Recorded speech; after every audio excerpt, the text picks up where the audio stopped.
ભક્તિ વગર કોઈ ઉદ્ધાર નથી. એક શ્રીફળ મૂકો કે 10 શ્રીફળ મૂકો, એક દીવો કરો કે 10 દીવા કરો, જ્યાં સુધી તમારા પૂર્વજો જે કહીને ગયા છે એ શબ્દનું પાલન નહીં કરો ને ત્યાં સુધી તમે સુખી નહીં થાવ.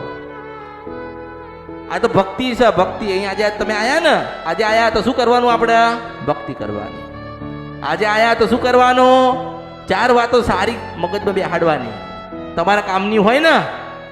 કે હા, આપણી બાએ શું કીધું? આપણે એમ કહીએ દુઃખી છીએ અને આપણા કરમનું હતું, પણ ના, આપણી ખોડિયાલે માતાજીએ કીધું કે ખોડિયાલે એક સમયે સૂર્યનો ઊભો રાખ્યો તો મારું દુઃખ નહીં ઊભું રાખે. એવો વિશ્વાસ તો હોવો જોઈએ ને. ખોડિયાલનો વિશ્વાસ હતો કે મેં એને ઈશારો કર્યો છે એટલે આગો પાછો નહીં થાય. એવી રીતે તમને વિશ્વાસ હોવો જોઈએ, મેં મારી બાની ભક્તિ કરું છું, મારા જીવનમાં કોઈ દાડો દુઃખ જ નહીં આવે, હું મેળ દઈશું.